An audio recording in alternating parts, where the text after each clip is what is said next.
All good things must come to an end to supersize and grow your business. This idiom has been around for hundreds of years, like so many of the great proverbs and idioms that we've been discussing lately.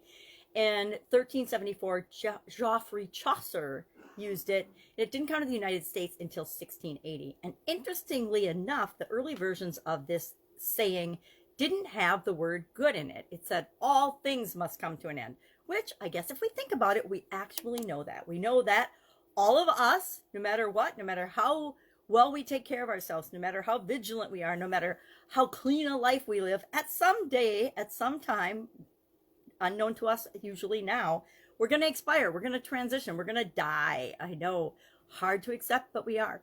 The same is true with our businesses.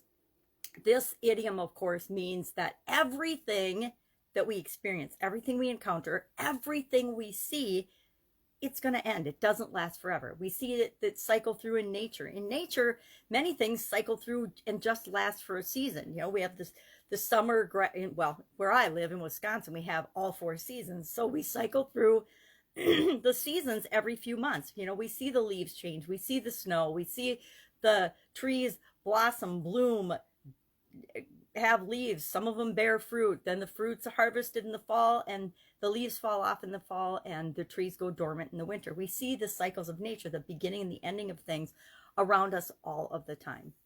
And we remember that it's true of any and every aspect of our lives and of our businesses as well.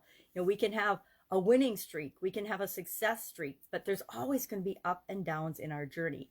We can add products and services to our business, but they don't have an infinite shelf life, right? Nothing has an infinite shelf life. It comes from the bakery industry and from the food industry, where everything has a pretty short shelf life compared to other products and services that people provide. But we know that our products and services have to always change to meet the ever-changing needs of the people and that we serve and of the environment around us. There's always new products and services being developed. And so if we're not paying attention and being aware of what's going on in our environment, as well as within our organization, how we're treating customers. We have to pay attention to our customer experience. We have to pay attention to our team members and the adding and the exiting of team members in our organization. We have some kind of an interview or a conversation whenever anyone joins our organization, and we need to remember to have another conversation whenever they leave our organization. For a couple of reasons. One, to appreciate the value that they added to the organization while they were there. Number 2, to find out and learn and more about our organization in terms of ways to improve it if they're leaving for a reason.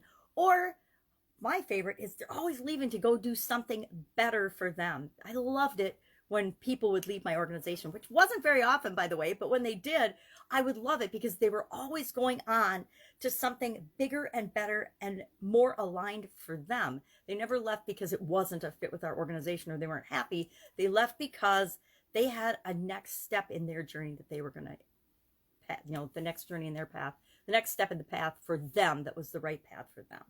So how do you use this? How have you encountered this particular experience, this idiom?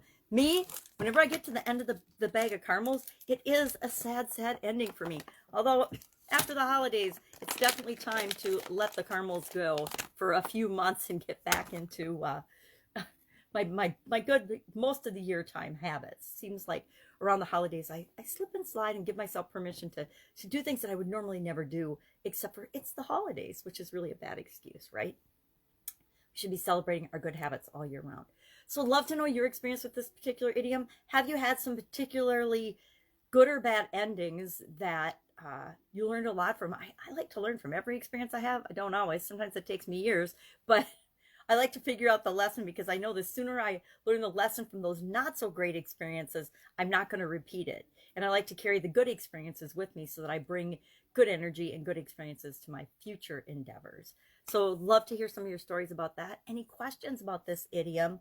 Love to hear those too. Are you familiar with it? Have you used it? I've totally used this one when I was in corporate America, when I was in my businesses and with my kids. You know, every day I would think, oh, all good things come to an end. The shift's over. We're gone. We're done manufacturing for today. What else now I can get to my real job is what I used to really think. All right, have an amazing day. I'll be with you tomorrow with another interesting idiom. What does it mean? Where does it come from? And how can you use it to grow and build and supersize your business right now? Take care.